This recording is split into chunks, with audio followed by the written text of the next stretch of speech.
চলচ্চিত্র উৎসবের ৭৭তম আসরে প্রথমবারের মতো গ্ল্যামার লুক নিয়ে হাজির হয়েছেন বলিউডের অভিনেত্রী জ্যাকলিন ফার্নান্দেজ। জ্যাকলিন ফার্নান্দেজের তার ইমি ইমি গানের জনপ্রিয়তার পর এবার কান উৎসবে সবার লাইমলাইট নিজের দিকে কেড়ে নিয়েছেন।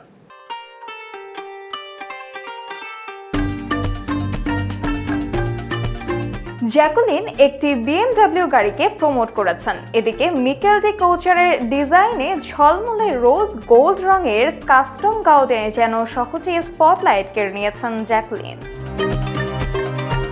এবারে কান চলচ্চিত্র উৎসব দারুণভাবে জমে উঠেছে। দারুণ কিছু সিনেমা কানে বিশেষ মনোযোগ পাচ্ছে। এর বাইরে জনপ্রিয় অভিনেতা, অভিনেত্রী এবং নির্মাতারাও থাকছেন লাইমলাইটে। এবছর কান চলচ্চিত্র উৎসব শুরু হয়েছে 14ই মে, চলবে 25শে মে পর্যন্ত।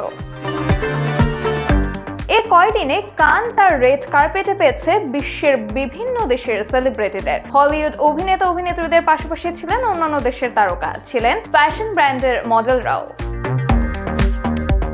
ছবির প্রিমিয়ার, প্রতিযোগিতা আর লাল গালিচায় তারকাদের উপস্থিতি মিলিয়ে এবারের জমজমাট কান সৈকত। প্রতিবারের মতো এবারও ভারত থেকে কানের লাল গালিচায় নজর কেড়েছেন একাধিক অভিনেত্রী।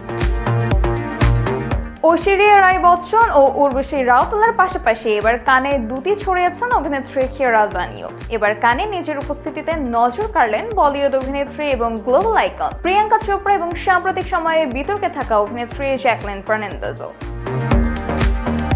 কানে যাওয়ার আগে এক ইন্টারভিউয়ে এ নায়িকা বলেন, কানে যাওয়ার জন্য তিনি কতটা এক্সাইটেড ছিলেন। এত মর্যাদাপূর্ণ একটি রেড কার্পেটে হাঁটতে পারা ভাগ্যের বিষয় তার কাছে। কানের রেড কার্পেটে হাঁটার ভিডিওটি সোশ্যাল মিডিয়ায় ছড়িয়ে পড়ার সঙ্গে সঙ্গে জ্যাকলিনের প্রশংসায় পঞ্চমুখ নেটিজেনরা। কেউ লিখেছেন তাকে দেখতে খুব সুন্দর ও ক্লাসি লাগছে, হট জ্যাকি। আরেকজন মন্তব্য করেছেন, ওহ বা গর্জিয়াস। এরকম নানা রকম প্রশংসা বাক্যে একেবারে বিগলিত জ্যাকলিন। এতক্ষণ সঙ্গে ছিলাম আমি সামিয়া তাবাসসুম। বিনোদন জগতের আপডেট নিউজ পেতে চোখ রাখুন খবর সংযোগের ফেসবুক পেজ এবং ইউটিউব চ্যানেলে।